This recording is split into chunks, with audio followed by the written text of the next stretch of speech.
Welcome to The Breakdown with Brodkorb and Becky, a weekly podcast that breaks down politics, policy, and current affairs. I'm Becky Scherr. And I'm Michael Brodkorb. We are joined today by Representative Dawn Gillman.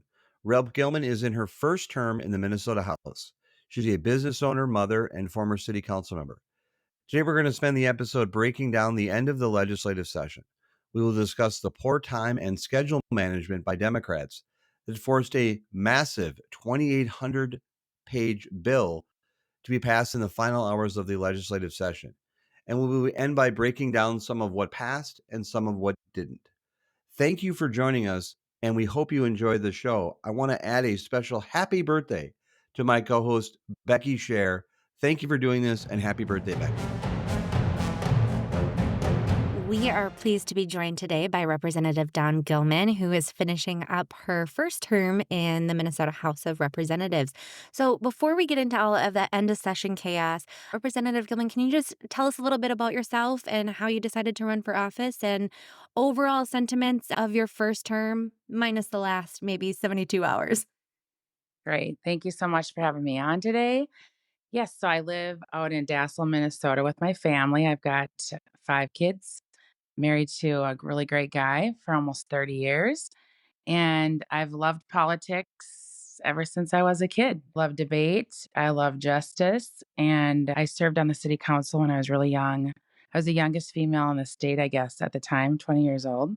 And I did that 6 years before I moved out of town. And I learned a lot about policy, people, and how to be persistent. And when things just weren't adding up, how to work with people to see things through. So I got a huge education doing that. And then, yeah, in 2020, thing called COVID nailed our whole world. And so in Minnesota, our governor decided to play politics with kids and shut down things. And I ended up forming a little group on Facebook, a grassroots group called Let Them Play Minnesota, and locked arms with people across the state and across our nation, actually, to figure out how to get kids back to playing sports safely. And so that was incredible. And so when my district opened up here, I got invited down to the Capitol and just said, hey, here's a job that could be something that we think you'd do really good with. And yeah, that's how it happened. I came home, talked to my husband and family, and they said, go for it, Mom. Yeah. So I ran against 3 other gentlemen in our area for the endorsement and received the endorsement. And then the doors just kept opening to get down to St. Paul. And it's been an incredibly humbling, challenging, amazing opportunity. But I feel like everything in my life has led up to this point, and I love being a legislator. Still. Fantastic. We talk all the time. Public service isn't for the faint of heart, and especially in these times. So we're really grateful that you're there. Obviously, a fighter, community builder. So it's great to have people like you and voices like you up at the Capitol.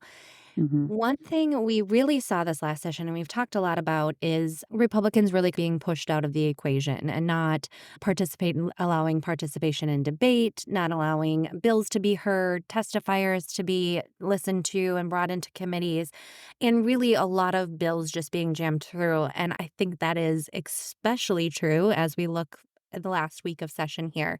So I want to chat through this last weekend, long hours, long days. And I know the House was a little different than the Senate, but walk Mhm. us through how all of this, it seems like a very mismanaged schedule, right? The Democrats have their single party control. They're ruling it all. You would think that they would be able to have this nice tied up in a little bow to go. And obviously that's easier said than done. But if you could walk us through those kind of final days and how the chaos around scheduling and minimal legislative hours really open the floodgates to all of this chaos that we saw unfold. I think you hit the nail on the head. Minnesota Democrats cannot manage time. They wasted precious hours, days, and took long recesses, especially in the Senate, and then on bills that had no chance of even becoming laws. We were debating when we did get opportunities to debate bills, but they were going nowhere. So that seemed really bizarre to me and to our whole party. Is why are we bringing forth bills that are not even, they don't have the votes in the Senate. So we knew things were happening there to kill time. And they just, and again, when you've got extreme activists and extreme agendas, we could see things unraveling from tears and people across the aisle getting upset, going up to the rostrum many times one night, and some meltdowns and things happening over on the other side, even on Wednesday. Just we can see just the power of when people aren't, when their voices are, or their bills weren't being up, it just was wild to see that happening. So we knew it was going to be bumpy, is the word that the speaker used, bumpy end of session. It was way more than bumpy. It was like when you see folks that just did not manage their time, did not give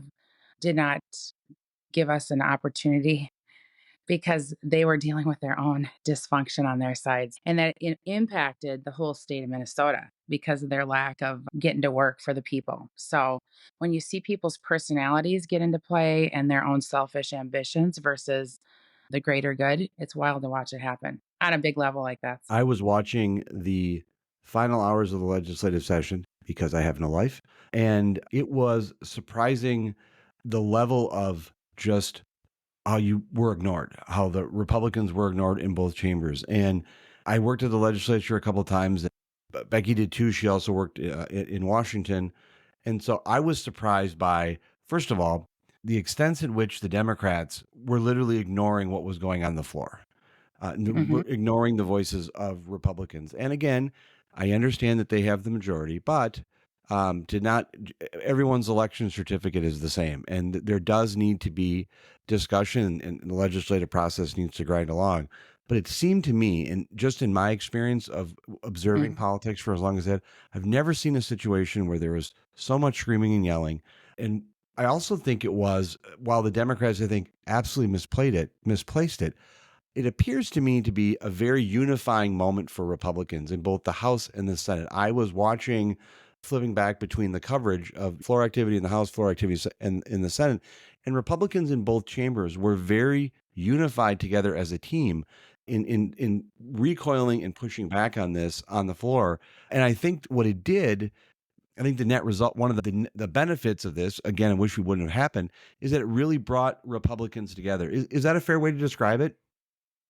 Oh, I think it's incredible. You have an incredible team, an incredible opportunity to, for me, as coming in the last 2 years here now, just to see people step into their wheelhouse and just unite. Again, a big overarching thing is Minnesota Democrats let an alleged felon cast deciding votes on the most partisan and radical agenda that the state's ever seen. So that's always been looming, that we could actually be able to work and be able to work in a bipartisan fashion. And when the rules aren't followed, when procedure isn't followed, when we adopt these things and we hold them, holding the institution at a high value. And when that was mismanaged, it wasn't even just against the GOP, it's against the institution. It's against everybody that's gone before us and that has set precedent for what is decorum, what is all the, like, what's the order of things so there can be a reverence there so that our time is valuable. That was completely ignored. And again, when you think about extremeness and the most radical things that have to get punched through, you wonder what are the things that we don't know going on? Where what nonprofits are doing things? Like what else is going on in a big picture that would allow people that have been in that place? I was in the hall going between the House and over we several of us went over to the Senate and got onto the floor in the Senate to watch that meltdown. There were people when we were going back to our chamber that just said, never in the history have they ever seen anything like that before in Minnesota. Some people have been there 30 plus years, either as lobbyists or working for a firm, or even legislators and senators said they've never seen anything like that before. So for me, it fires me up more than ever to figure out how we can lock arms and wake up the whole state to turn out to vote because elections have consequences. That's what we're saying is elections have consequences. That's my biggest takeaway, I think. And people align with that or not. And for folks that out there that think, oh, everything's rigged, baloney. We had two Republicans that flipped blue areas, one won by 15 votes and one won by 33 votes because they worked their asses off. And they figured out how to get to be the voice and serve the people up north in Duluth and up in Ely. And they worked very hard and tirelessly, and they're going to do whatever they can do to hang on to their seats. So I want to tell people like, instead of crying in your beer over what happened, you have to figure out how to rally so that this does not continue because this isn't what should be happening. Period. I was gonna ask a question, but I guess I'll still ask it a little bit, make a statement. I was gonna ask you, did this first session and how this legislative session change your resolve in any way? And it really seems that as you were describing it near the end, that maybe getting walked over and ignored is a rallying cry that Minnesotans need to see Yeah. and energize Republicans out to vote and try to there be a better system. Because Becky and I, particularly on this show, we want to provide a platform for good, thoughtful discussions, and that's with Democrats and Republicans. We know there needs to be balance in the state, but the ending of this legislative session, I think, was pretty un-Minnesotan. And I was curious, and I think you answered it here, but I'd certainly like to hear more from you. If the way it ended was a frustration and a disappointment in this legislative session because it is a sacrifice. You don't Yeah. live in the Twin Cities. You're away from home. You're spending time away from your family. And then to stand up in the final hours of the legislative session and get shouted down and ignored. Sure, for the amateurs, me and the cheap seats watching it, it is surprising and it's loud and it's obnoxious, but you guys are there trying to get work done. Oh, we were trying to get work done to stop the railroading of just the steamrolling of things that have all like huge impacts. Like paid family medical leave needs more help. There's so many things that need more help. To think that an alleged felon cast the deciding vote on the most partisan radical agenda that our state's ever seen is absolutely absurd. And the other thing is, like, I was blown away because we're in debate and we're hearing different things. We debated ERA, I think it was for 15 hours or so, and claim to care about people, democracy, the institution, but they proved they're hypocrites because in the last week of session, they just in the last 72 hours basically said F you, that we don't want to hear anything else other than this is what we have to do. And so that was disheartening. Has it taken me, what day is it today? It's Wednesday. It's taken me a few days. Did I come back home that same night instead of staying down in St. Paul? And I just couldn't wait to get home at close to 2 o'clock in the morning after the day before, only sleeping for 3 hours maybe before we had to get turn around and be back in session. Yeah, it does leave a really tough, it feels gross, but then what it's done now is just inspire me like crazy to figure out how we can be the voice of the people and figure out how we can get and literally show up and turn up this summer. We are rallying our people across the state to turn out in districts and flip them. To me, it's if we don't, if I were just to lay down and say, I like yesterday, I went and I did my deal to say I'm going to run again. It's somber. I wasn't like running in there excited. It's somber because we have to get to work and it starts now. And so I'm inspired, but again, it was very disheartening and it should be nauseating to people in Minnesota. It should just nauseate the heck out of people that it was so extreme and so radical. So that was really frustrating. And you think, how could you ever? They're your colleagues. So I was able to find a lot of success with some things this year because I love people and I love connecting with people. So when I came into this session, I was like, I want to do whatever I can do because hearing that you're in the minority is a thing, but there's so many gifts in being in the minority too. I have more time. I have more availability. I worked so hard and I worked with so many incredible stakeholders and lobbyists and people that have expertise in the field, our researchers, partisan and nonpartisan. And I just thought, I'm just going to dig in and learn as much as I can. And then I'm going to be as available to Democrats as I can. I'm going to be kind. I'm going to be persistent and I bring donuts when I get hearings. And I got hearings this year. One thing that was Right. a complete disappointment, I worked really hard with the chair of taxes to get a hearing and I got one because our little town of Stewart of under 500 people, their LGA funding got messed up and they had somebody not do a report. Long story short, um, Dave Lislegard says, "Yep, let's have him in." I talked to Chair Gomez. "Yep, let's have him. Let's come in for a hearing. Bring in some great baked goods that day. It was great. Everything looks good. They're all caught up with their reporting. And so it's a zero spending because it's already been allocated the year before. So it's just like an easy win. And then I worked with the Senate, got the senator, got his hearing, everything is approved, got approved in conference committee. That day, I find out that it's being stripped because the Senate Chair Rest was frustrated with the chair, Gomez, in the House. And so she cut all these things out. So I physically went down on the floor and found Chair Rest. And I begged on behalf of Stewart. And again, so you're hearing personalities, you're hearing things that are long standing, and this has zero impact to the fiscal note. There's nothing in this. It is like a win for everybody.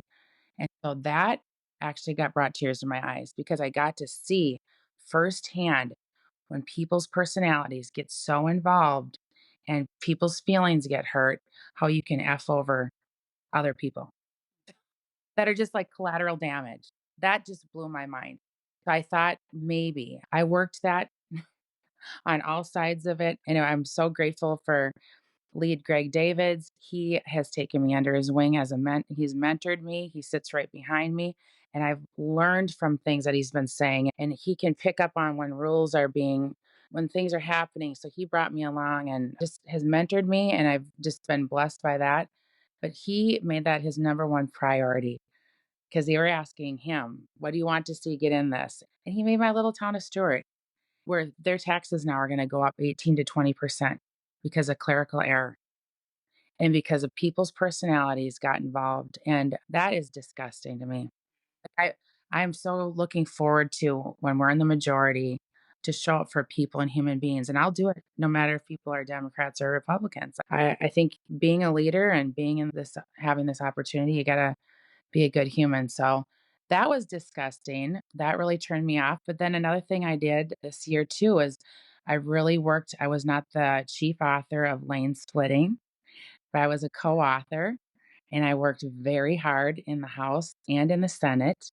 And we got that passed. That got kicked Right. over the finish line. So it was really great to have a few Democrat colleagues across the aisle. Cha stood up and said some very nice things. And then also other folks just said, you've sold me. You sold me. So that's been fun.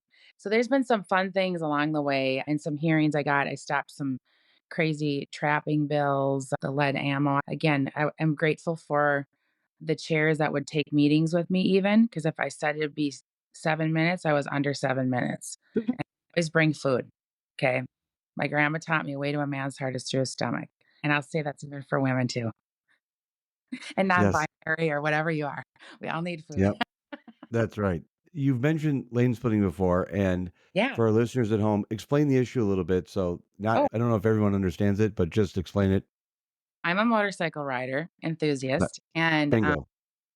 so anyway, what's been happening as we've noticed the trend with cell phones, distracted driving has gone up like crazy. And if you're rear ended when you're on a motorcycle, and if you have a passenger, or even without a passenger, you could be extremely injured or killed just with a simple, even 20, 30 mile an hour getting rear ended. People have died and have suffered grave injuries. I think 9 states, 7 or 9 states have already passed lane splitting, meaning when you're in stop and go traffic, that a motorcycle could go between cars. And in the state of Minnesota now, it'll only be 15 miles an hour over the speed limit. That's or the speed that people are traveling with a max speed of 25 miles an hour. So that was a compromise we had with our public safety. It was going to be 40 was the max speed, but we kicked it down to 25, which is totally wonderful. But it gives us an opportunity to have an out if and it's not for me to get to my work faster or to where I need to go faster, it's just to get there safer. And so we know that people that are in vehicles that have bumpers and have all the things can have a better chance of survival. So it's going to be fun to educate Minnesota. I know people think it's very dangerous, and that's what I said on the House floor. I said the majority of you in here are going to think it's dangerous or scary, but I would also believe that those folks don't ride motorcycle. And so this is exciting. So we were able to work really hard. I worked with everybody that was in the conference committee. I talked to every single person and on both sides of the aisle, and that was great. Senator Seeberger did an awesome interview on KQRS. Got to meet her and talk to her. So, yeah. And Julia Coleman, she carried the bill in the Senate as well. So, yeah, it was fun. That's that's great. I You're a motorcycle rider. I drove a Honda Spree in high school, so we have something in common. Awesome. You know what a Honda Spree is? I don't. I'm guessing it's got, Becky's laughing because she knows exactly what it is. I That's don't. the first time I think we've ever discussed it on the breakdown with Brodkorb and Becky, the fact that I drove a Honda Spree and I had a Honda Spree in high school. It's a little red, like a little Vespa, except it's Oh, a Honda, gotcha.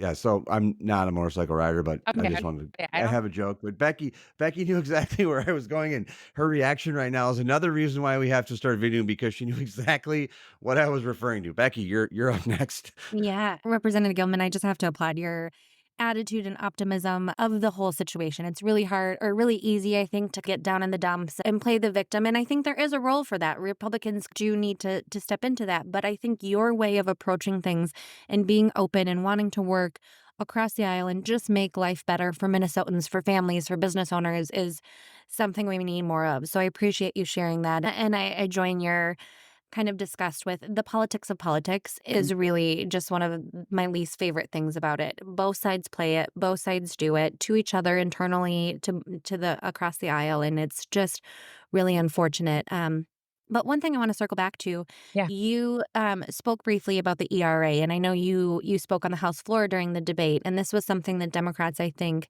thought this was just a really way of Republicans stalling and burning hours and all of that. But it's a really important debate. And I think that it was something that really needed to be fleshed out and really articulated of the issues and concerns across the board. So, could you talk a little bit about your thoughts on it, what you shared on the House floor during your speech, and Mhm. your stance? This bill ultimately did not, because of timing, did not get through the Senate. So, it is dead at this point. But if you could share a little bit about your stance on things. And I also believe it they had time in the Senate. They did not utilize their time well. 10-hour Yeah, recess, man. right. They had one senator hold the whole place hostage. And again, had they had the alleged felon also not being able to cast votes, it would have looked completely different the end of session. So they didn't have the votes there because they took out age. They took age out of the ERA, so people could be discriminated against based on their age. So that was a big hangup for even some Minnesota Democrat senators that I talked to. They're like, "This is garbage." They wouldn't even sign on to it because of that piece alone.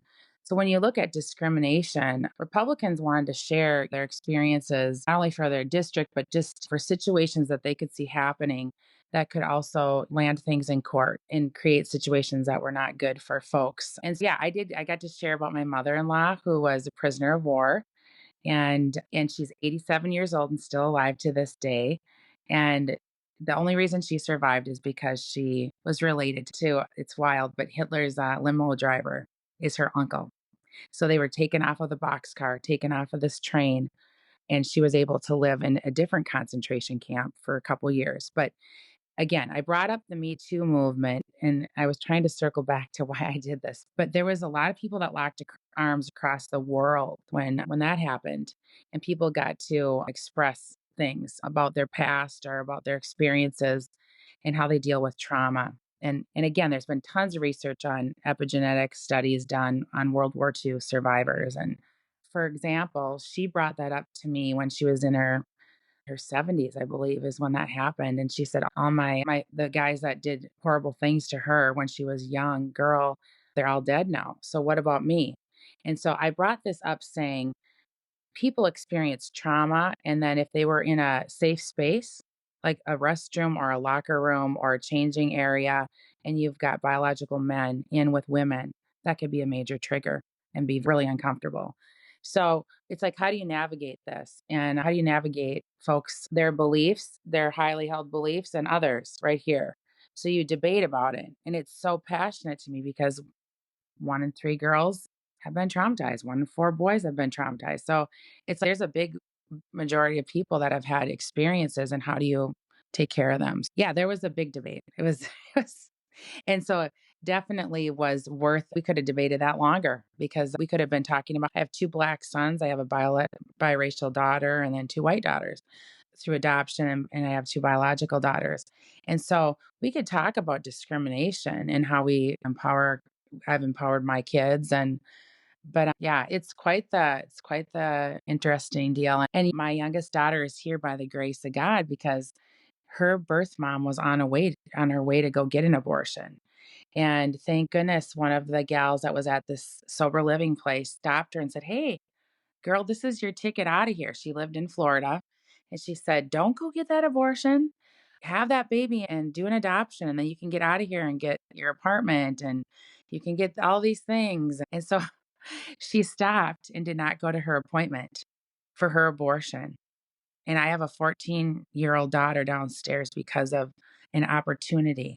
So people need to be comfortable about speaking about things and sharing about things. And yeah, I have a lot of passion about it. It's a big deal.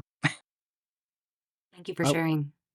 Yes, thank you for sharing Yeah. and for your work. And also, want to thank you so much for being with here today. We want to be respectful of your time. You are a delight to speak with, and it's been wonderful to see your work on the floor in the legislative session. I hope that you're reelected. And boy, Yeah. oh boy, I think Becky and I are going to talk off air. We're going to talk about you in the next segment, but I think there's statewide office potential here for you. And I really hope that it's something that you consider. You are just a delight to talk to and one of the good people at the legislature. And we're always trying to bring voices and Democrats and Republicans into this Good. podcast and have a discussion. You were so generous with your time this morning, and thank you for talking to us. Where can people follow you to follow all the great work that you're doing? Wonderful. So if you go to gilmanforhouse.com, and Gilman has two L's, you can check me out there. Otherwise, just Don Gilman. You can find me on Facebook, Instagram, watch all my silly stories, watch some football in the fall, and see me at parades. And again, I invite anybody that wants to come along for the ride and hang out just to get a hold of me. That'd be great. Wonderful. Appreciate- Thanks for joining us, and we hope to talk to you again soon. Thank you so much, Becky and Michael. Bless. Bye. Becky, we just interviewed Representative Dawn Gilman, first term legislator, on her take on the legislative session. Your perspective, your take on the interview. This was my first time at chatting with Representative Gilman, and what a delight, right? Truly, it's after all of that chaos, you can't fault somebody for being upset and angry and frustrated and letting that come out. But she really, just her way of speaking and looking at things is really encouraging and something I wish we had more of in politics. I think it's a really, as she was talking about, working with Democrats, bringing the donuts, having conversations is something that unfortunately we've really gotten away from. And just so simple, we talk about this, we've time and time again, right? It's hard to hate up close, and really those conversations and building those relationships are really what we need more of to move things forward. And I'm glad she's there. She's obviously a good voice, a good leader, and it was just really fun to talk to her. This is just another example why I just love doing this podcast and the opportunity to do this with you, because talking with her was just so invigorating. She's just a good person. And it was so wonderful to hear her talk about the session, both in terms of how from a partisan perspective, which is important, but also from the standpoint of what was accomplished and how it's so, as you said, invigorating to see someone who went through the final days, and certainly those last hours of the legislative session were really rough, but her enthusiasm, her desire to serve hasn't wavered. It seems that it strengthened her resolve. And it's so good to talk to someone. And we've spoken to Democrats and Republicans who are energetic about their service. And she is clearly energetic about her service. And I have to say, very sincerely, I absolutely think there's tremendous statewide potential there. Just her ability to connect and her ability to just talk about it. Just think about the issues that she touched on. And she just hit it out of the park. And we've talked so much, and this is something that you have been so good about bringing up, and we've talked about it collaboratively, is women legislators and having an important, just listen to how she messaged. It was just so inviting, and it was even on tough subjects. You felt like she was empathetic, that she was someone that was trying to connect. She wasn't trying to demagogue. She obviously has views, but it was just so wonderful to speak with her. And I think from a messaging standpoint and just from just the way she carries herself and her presence, I think there's tremendous statewide potential there. Absolutely agree. One of the things that I think Republicans in particular have been missing the mark on messaging, and this is something that when I was working in Congress and Speaker Paul Ryan was really great at, is the storytelling. It's not just looking at a bill and looking at the legislation and talking about the stats, facts, and figures, but really trying to connect people by sharing. She shared how many stories here about her family and her children and the city and the LGA and all of these different things of really sharing those stories allow you to it allows the feelings back in. It allows us to, yes, you need to look at things objectively and how they cost and what their impact is, but also really how it's going to impact lives, how it has impact lives and how it can in the future. And I think that's something that is really I loved hearing that from her. I think that's something we need more of. I think it's a really great way to tamp down emotions sometimes and really just remind people that we're all human. We all want to do something to make people's lives better, make businesses better, make the future better. And she truly embodied that and it was great. Yes, she absolutely embodied that, and it's just great to see. It's just great to see, and it was a good jolt of enthusiasm in the morning. I do want to just quickly say before we move on to one other subject we're going to cover, the Honda Spree. I was really hoping that was going to land with her. I don't think she knows what that is. You Um, might have to tweet a picture. yeah, so the Honda Spree was I had the Honda Spree out in Forest Lake. That was a big I felt pretty cool. I bet you Riding did. riding around in that Honda Spree. And you didn't know you reacted pretty quickly. You reacted pretty quickly about can you imagine me with, a red Honda Spree zooming around and showing up to Forest Lake High School, parking my I'm Honda Spree? That was I'm me. I gotta do a shout out to the Brodkorb family here. If there are any photos or that exist of Stand down. The data practice is my, no, absolutely my stand Twitter up. is Allery RL. Please send them over. My No, DMs are open. The, the Data Practices Act does not apply to pictures of me riding around with my red Honda Spree with the oak. I took the Spree thing off and then put the Oakley sunglasses sign on there too on the So side, cool. and then my red helmet. Yeah, none of those pictures exist. Mm. Data Practices Act doesn't apply to my family. Darn it! I gotta stop thinking about that. Oh, My family knows how to get a hold of you. Darn it! We wanted to just discuss particularly. She talked about the Senate dynamics, which we haven't gotten. The Senate was just your take. Yeah, we knew the Senate always had some issues with just obviously the issues with um their alleged felon, as we like to say, and just one vote majority. But really, the last 72 hours were just wild to watch. So we had, I don't remember if it was Saturday or Sunday, a 10-hour recess, really held hostage by one senator over Uber Lyft. Now, I am all about trying to work through, and they did come to a conclusion and an agreement, and Uber Lyft are they going to be staying in town? But 10 hours lost in a crucial time is just really wild, and it really forced the hand of Senate to try to get things pushed or passed and forced him into a crazy dynamic where on Sunday, a 2,800-page omnibus bill was being pushed through. The vehicle was the tax bill, and there were 8 major bills that were tied into that: the transportation, housing, labor, scope of practice, higher education, straw purges, ag and energy, DHS, HHS, all in this one bill that was pushed together to be voted on, and it was not available via print or online. It was, "We have this bill. We're basically you gotta vote up pass it to see what's in it," right? The famous line, and paid family leave. It's huge pieces of policy that it's always just wild. I don't understand how we always get here where it gets down to the final moment. We've had months and months. Why does it come down to this? It happens every year, Republicans or Democrats. This is unfortunately a state of how things go these days. But what's your take on how we got here to having a 2,800-page bill that has massive pieces of legislation and policies in it to be voted on in the Senate just It is before midnight? you would have thought that was one of the questions was and I was surprised. I think it was Representative Niska who, when we were just in an interview with him, raised the possibility of whether they were going to get done on time. I don't want to. I'm trying to assign that he was the first to say because I always want to give credit. And when we interviewed him, but there is a dynamic here of the Democrats control all. They control the House, they control the Senate, they should control the governor's office, and there should be collaboration. I think that the tensions that are sometimes much more public on the Republican side of the coalitions and a little bit of the infighting, I think that's the reason why it was late. It was so late and just a really ugly process. And I get the argument that it's the legislative process and there's going to be, it's a little bit of a sausage making process, but this was pretty ugly. And I do disagree. I understand that they finished on time and that's important, but it's really,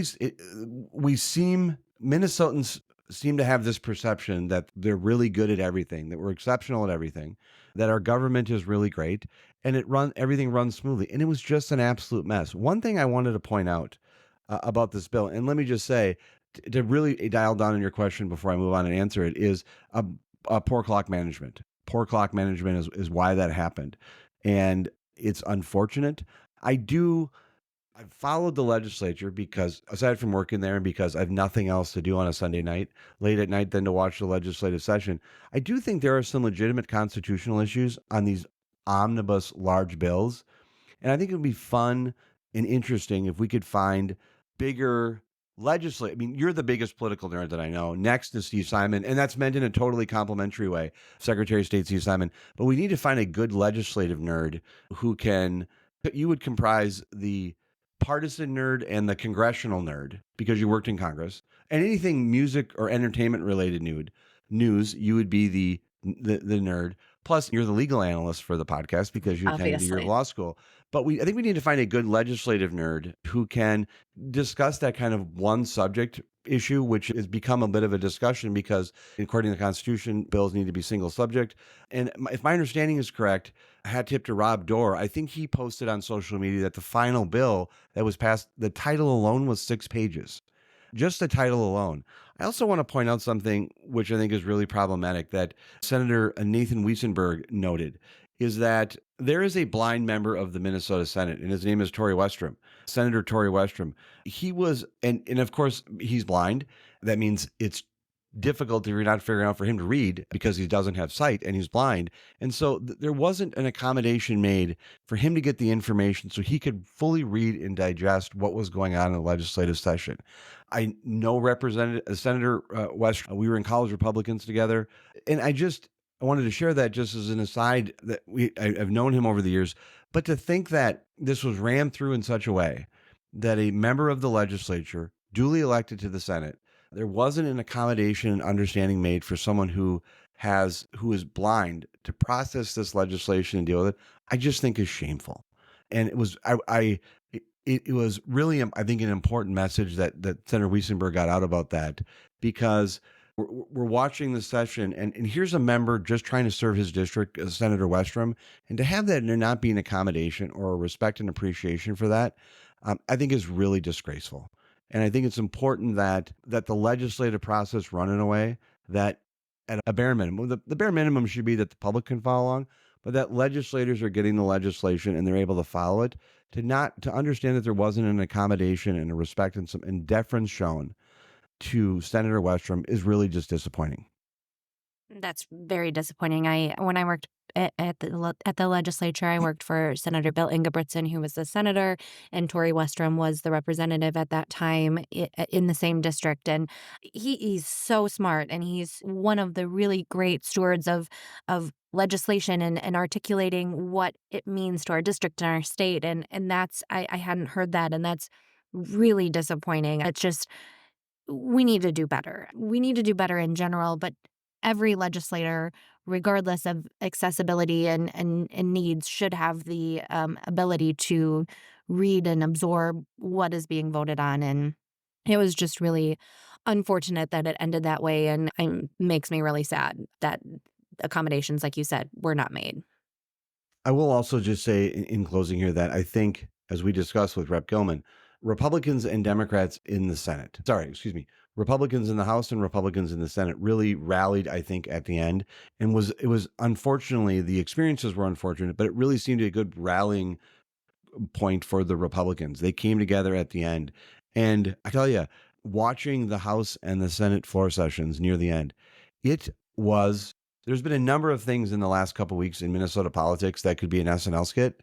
To hear the Republicans trying to speak up and talk, it was really sad, but it was also a show of force by the Republicans to continue to speak. They didn't lie down, they didn't roll over. They fought until the end. And Republicans, I think what the Republicans showed in those final hours of the legislative session was that they had some real grit and they're committed to fight. And that was, I think, a good send off. Wish it wouldn't have happened, but I think it was a good send off because there was a cohesive moment, a rallying point for Republicans to come together. And then now everyone's dispersed and gone to their home districts and neutral corners. But I think, particularly with Representative Gillman, I think there's going to be a lot of Republicans right now who are going to remember the end of that legislative session. It left a very sour taste, I think, in a lot of their mouths, but they're going to use it as a rallying cry. And I hope that Minnesotans are aware of what and continue to learn about what happens, because I think Republicans, I think, are really fired up to come out and vote and do things. And it was just disappointing to see, but also it was, as a partisan, seeing the Republicans stand up and fight and want to be heard. It was a real good point for them and a good moment for them because they were showing some real grit. And yes, absolutely. I think Representative Gillman also, she said she just went and filed for election running here in 2024. I hope her colleagues join her in taking that fight and moving it forward over the next 6-7 months as we work towards Election Day. We're going to be talking about it a lot, about the messaging and the folks filing and everything that comes, and hopefully reminding Minnesota voters of what was rammed through the last 2 sessions and the implications that it's going to have on Minnesota pocketbooks and lives going forward. Yeah, it was a wild one, and I'm sure more fallout, more things will come.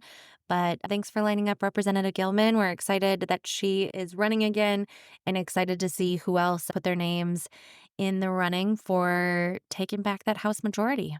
Did you pay your internet bill this month? Yeah, don't know what the What are deal you? Are is. you I stringing this? just, I Are you? literally just Are you stringing this on? I got a new router because apparently we got more internet speed and I don't know what the deal is. Well, where's it going? Are you stealing your neighbors right now? No. You're not routing this off your neighbors because, all right, we'll see what happens. But thank you for Yeah. doing this. And we will be back next week. I see you're gone again. What's going on? I don't know. You're Did you freezing on even my say end. bye? No. You got to say bye. I didn't hear you say bye. I heard Okay. you started your conversation. I want to thank you. Yeah, Des, get some internet. We're going to talk offline about your internet service. Okay. I'm going to GoFundMe for an internet service. Okay. All right. Thank you. Bye. We want to thank you for listening to The Breakdown with Brodkorb and Becky. Before we go, show some love for your favorite podcast by leaving us a review on Apple Podcasts or on the platform where you listen. You can leave a review or give us a shout out on our website or across all social media platforms at BB Breakpod. The Breakdown with Brodkorb and Becky will return next week. Thank you again for listening.